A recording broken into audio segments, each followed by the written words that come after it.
Witajcie. Czy dom jednorodzinny jest tańszy od mieszkania w mieście, zwłaszcza w dużym mieście? Co wybrać? Czy naprawdę musisz kupować mieszkanie, kiedy za niemal te same pieniądze możesz mieć dom jednorodzinny i to położony całkiem niedaleko miasta? Czy to jest fikcja, czy to jest prawda? Czy wiecie, że nowe domy powstające w Polsce są coraz mniejsze i coraz bardziej przypominają stodołę, ale może jednak powinny mieć płaskie dachy i co jest lepsze, co jest tak naprawdę trendy na rynku budowy domów jednorodzinnych. Czy wiecie, że coraz bardziej koszt budowy domu zbliża się do ceny niedużych mieszkań? W tej audycji wyjaśnię, dlaczego tak jest oraz powiem Wam, jakie domy pośrednicy w obrocie nieruchomości uważają za najtrudniej sprzedawalne oraz dlaczego niektórych domów zupełnie nie warto remontować przed sprzedażą.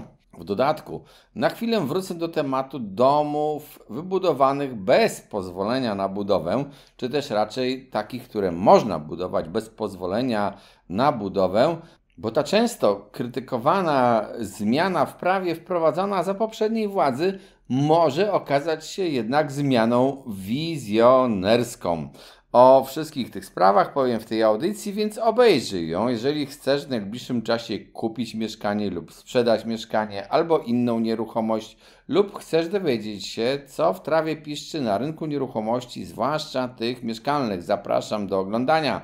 Jeżeli interesujesz się nieruchomościami, to subskrybuj ten kanał, pisz w komentarzach swoje opinie o rynku nieruchomości i propozycje nowych tematów. Zachęcam do wspierania, bo wspierający zawsze dostają więcej. Sprawdź sobie na playliście dla wspierających. A jeśli chcesz więcej wiedzy o nieruchomościach, zajrzyj na stronę symen24.pl, gdzie znajdziesz na przykład kursy obrotu nieruchomościami i to także te związane z kupowaniem, czy też dzieleniem, czy też uzyskiwaniem warunków zabudowy, czyli z czymś, co umożliwi Tobie zbudować dom. Albo kupić mieszkanie, to już będą inne kursy.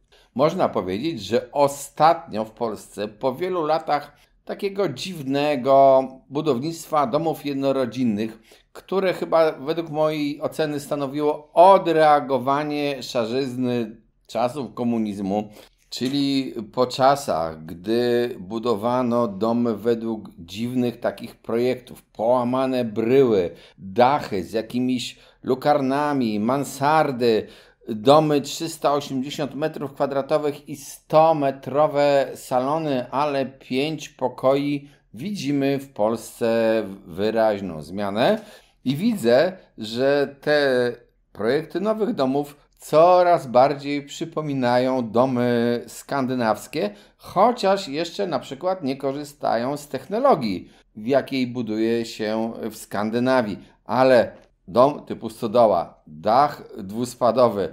Pytanie tylko po co i kiedy dojdziemy do dachów bardziej płaskich, bo przecież one również mogą występować, a w sumie mieszkanie na takim poddaszu ze skośnymi sufitami nie jest po pierwsze wygodne, po drugie to trudno umeblować, po trzecie, co chyba niewiele osób sobie zdaje sprawę, jest to także problem technologiczny, którego tutaj nie będę rozważał, bo to musiałbym prowadzić kanał o budownictwie, a nie o nieruchomościach.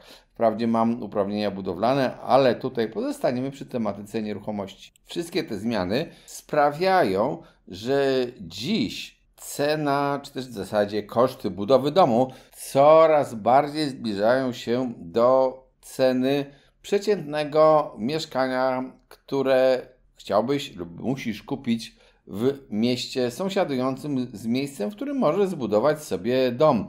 A to znaczy, że wiele osób będzie zastanawiało się nad tym, czy lepiej mieć dom, czy mieszkanie.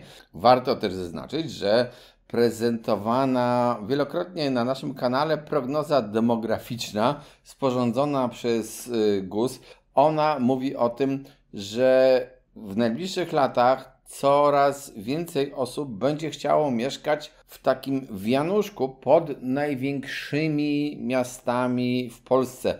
Tereny pozostałe będą się wyludniać, ale właśnie, jak widzicie na mapie, wyludniać będą się również, według tej prognozy przynajmniej, te duże miasta. Wszyscy będą się wynosili w tereny, w powiaty, jak na tej mapie, a w zasadzie tak naprawdę do gmin, które są pod tymi miastami.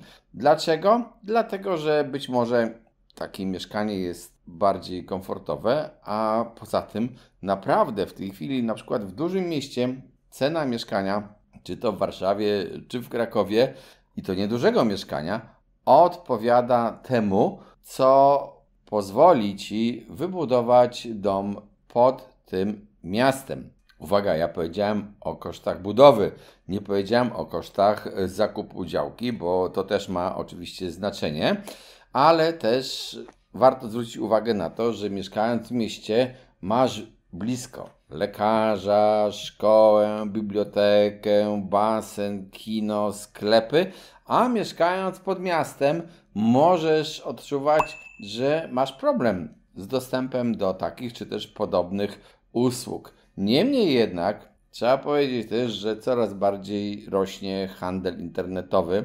Ja ostatnio większość rzeczy kupuję z dostawą do domu, czy to kurierem, czy jakąś inną formą dostawy kurierskiej. I szczerze mówiąc, jest to bardzo wygodne, więc tak naprawdę nawet nie bardzo odczuwam potrzebę chodzenia do sklepu i to nie tylko ja, bo ten handel w Polsce rośnie. Rośnie też, ale nie przesadnie, grupa osób, które mogą pracować online, więc one również mogą mieszkać pod miastem, bo naprawdę nie są skazane na życie miejskie. Dlaczego zatem cena mieszkania zbliża się do kosztów budowy domu? No, spójrzmy się najpierw na te koszty budowy domu. Po pierwsze, do świadomości wielu inwestorów zaczyna docierać informacja, że dziwaczne konstrukcje, dziwnaczne, połamane bryły ani nie są piękne, a przede wszystkim są bardzo drogie. Ja pamiętam moje spotkania z dekarzami, na przykład z Niemiec, którzy nam zazdrościli i twierdzili, że wszystkie polskie dachy są 3 razy droższe niż to, co oni budują w Niemczech. Dlaczego? Bo tam po prostu już dawno dowiedzieli się, że dach dość prosty, dwuspadowy jest lepszy niż dach połamany z jakimiś wykuszami, lukarnami i tak dalej. To samo dotyczy zresztą takiej połamanej bryły domu. No, taka połamana bryła domu nie dość, że jest droższa w konstrukcji, to jeszcze jest potem droższa w eksploatacji, bo już dzisiaj bardzo ważną rolą są koszty utrzymania domu, w szczególności w naszym klimacie jego ogrzewania. Może kiedyś to będą istotne również koszty jego klimatyzacji. Niemniej jednak, jeżeli byśmy się spojrzeli, jeżeli macie to szczęście, że podróżujecie, na przykład do krajów położonych na północ od Polski, czyli do Skandynawii, to w sumie te narody nadal są trochę bogatsze niż Polacy, ale mieszkają w domach często mniejszych niż Polacy.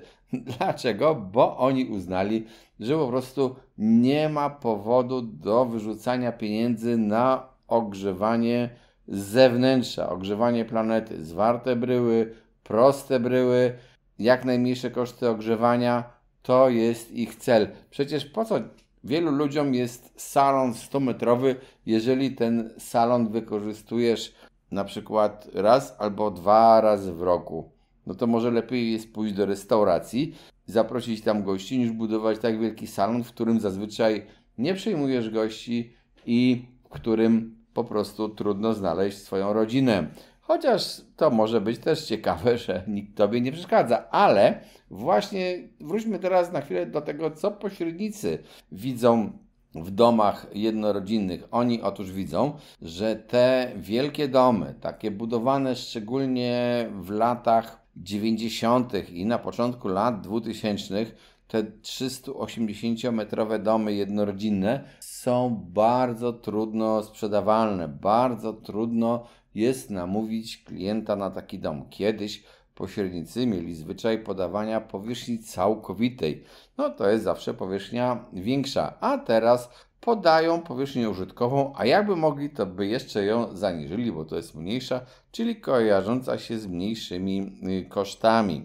Ponadto warto też zwrócić uwagę na to, że do Polaków dotarła świadomość, po co ja mam budować mieszkanie dla samochodu, czyli tak zwany garaż. Czy ten samochód faktycznie potrzebuje schronienia? Czy on nie może stać i być narażony na deszcz? Czy on się rozpadnie i czy ten ktoś dziś w niedzielę pójdzie i będzie grzebał w silniku swojego samochodu, tak jak to było jeszcze wiele lat temu? Bo chciałem Wam powiedzieć, że w starych domach bardzo często są nie dość, że garaże, tylko w tych garażach często jeszcze jest kanał, który umożliwia samodzielną naprawę samochodu. Przecież tego dzisiaj już nikt nie robi. Oczywiście, jeśli dzisiaj myślisz nad tym, co lepiej zrobić, czy kupić mieszkanie, czy dom, no to oczywiście mieszkanie jest mniej problematyczne. Po prostu coś stoi, coś wybudowano, albo ma być wybudowane i to kupujesz. Natomiast jeżeli budujesz dom, no to po pierwsze trzeba najpierw znaleźć jakąś działkę i to też, powiedzmy szczerze, jest problemem. Potem teoretycznie trzeba załatwić mnóstwo papierów związanych z tą budową i tutaj dodam od razu.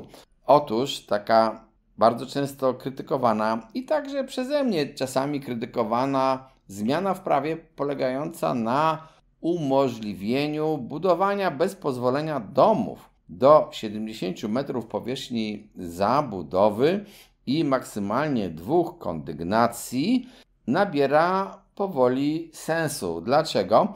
Dlaczego ja ją krytykowałem przede wszystkim? No ja po pierwsze krytykowałem ją dlatego, że tak naprawdę bez pozwolenia dom jednorodzinny, który nie ingeruje w działki sąsiednie, można było budować już wcześniej.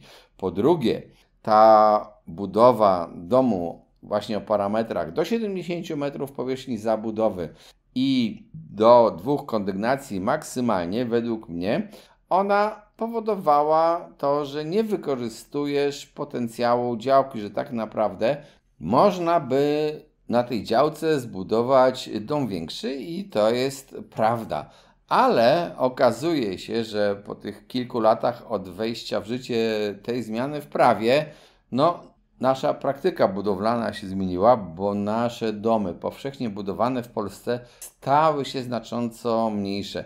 Teraz bardzo często budowane są domy o powierzchni użytkowej 130, 140, 120, 80 albo 150 m2. Powierzchnia zabudowy 70 m2, przypominam, to oznacza, że jeżeli taki dom miałby mieć 2 kondygnacje, to oczywiście w zależności od jego konstrukcji to tak naprawdę nie jest 140 metrów, no bo odpadają jakieś grubości ścian, ale to jest dom, który może mieć na przykład 120 metrów powierzchni użytkowej i to już zbliża się do tych wartości, do tych wielkości domów, które budowane są obecnie. No a skoro możesz uprościć sobie procedurę budowlaną, no to wiele osób stwierdzi, dobrze, po co mam budować dom o powierzchni użytkowej 130, jak mogę zbudować go o tej powierzchni użytkowej na przykład 120 metrów kwadratowych. W końcu to nie jest tak wielka różnica. Z tym zresztą faktem wiąże się również wyrzucenie samochodów na zewnątrz i niezapewnianie im mieszkanka. Trzeba jednak powiedzieć, że Polacy nadal są konserwatywni pod względem konstrukcji domów, chociaż to też się zmienia, ale na dzień dzisiejszy większość domów budowana jest z takiej technologii tradycyjnej. Budownictwo szkieletowe, budownictwo w ogóle z bali drewnianych, budownictwo z jakichś form wypełnianych pustaków styropianowych betonem i tak dalej. Te formy budownictwa nie są w Polsce jeszcze popularne, mimo bardzo często swoich niewątpliwych zalet. Ciągle jeszcze stawiamy na to, że dom powinien być trwały. Niektórzy chcieliby, żeby dom ich trwał przez najbliższe kilka pokoleń, 100, 200, 300 lat. Pytanie jest moje tylko nie o to, czy jest to zasadne pragnienie, tylko kiedy ono się zmieni. Bo tak naprawdę, jeżeli budujesz dom, no to budujesz go dla siebie, tylko ty w nim będziesz mieszkać. I jeżeli jakiś twój okres życia od momentu budowania domu przewidywany wynosi jeszcze 50-40 lat, to co ciebie obchodzi to, co będzie za lat 100? Możesz powiedzieć, tak, ale to dzieci odziedziczą, ale dzieci po pierwsze możesz nie mieć. Po drugie, one mogą wcale nie chcieć mieszkać w tym miejscu.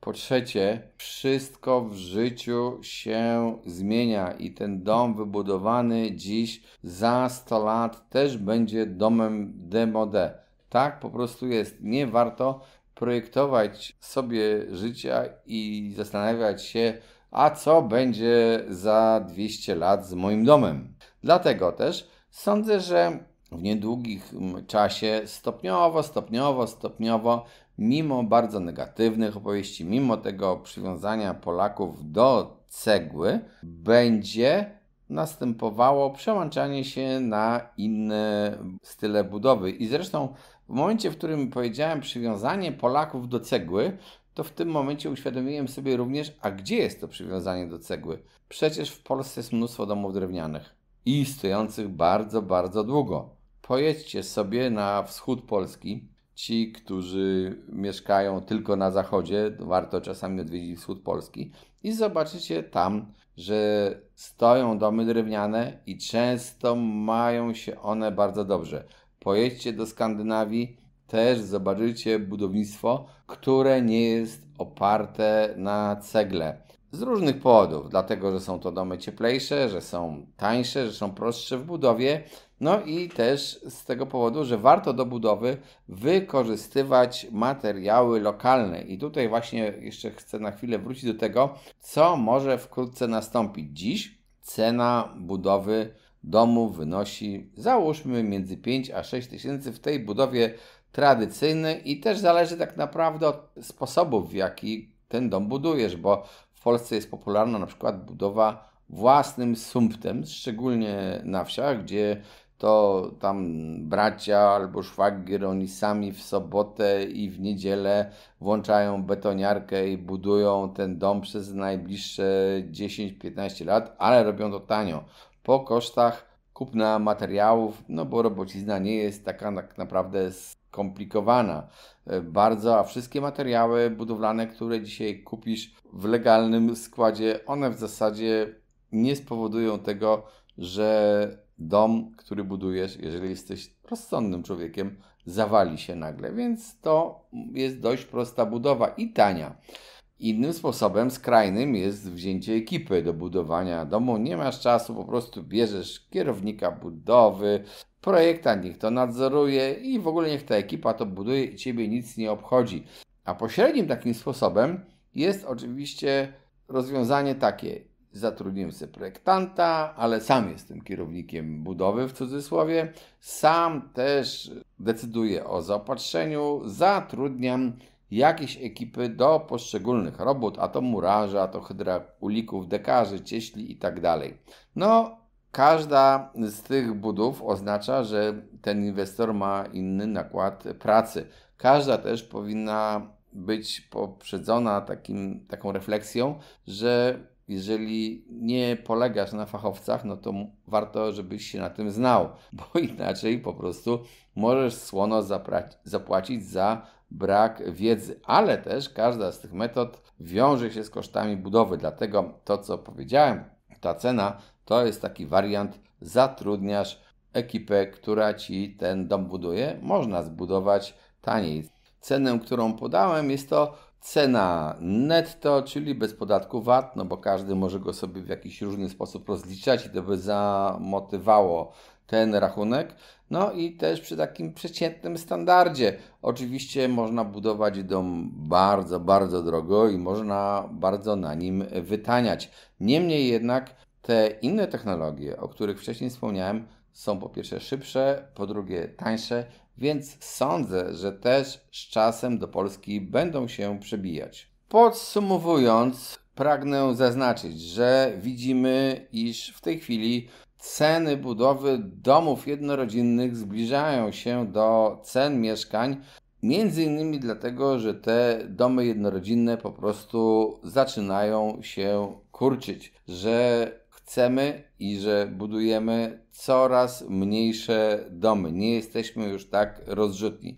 Po drugie, chciałem też powiedzieć, że na przykład napływ środków do Polski z KPO może spowodować w obydwu kategoriach zresztą, czyli w budownictwie tym wielorodzinnym i w budownictwie jednorodzinnym, wzrost kosztów, dlatego chociażby, że jeżeli te środki z KPO napłyną, no to mogą być wznowione jakieś inwestycje, które na przykład wymagają betonu lub stali budowlanej, a to oznacza, że popyt na takie materiały będzie wyższy, więc ceny mogą rosnąć. Ponadto koszty ogrzewania, koszty transportu, koszty komunikacji, dojazdu do różnych miejsc, w ogóle koszty życia będą kształtowały przyszłość polskiego rynku nieruchomości mieszkalnych.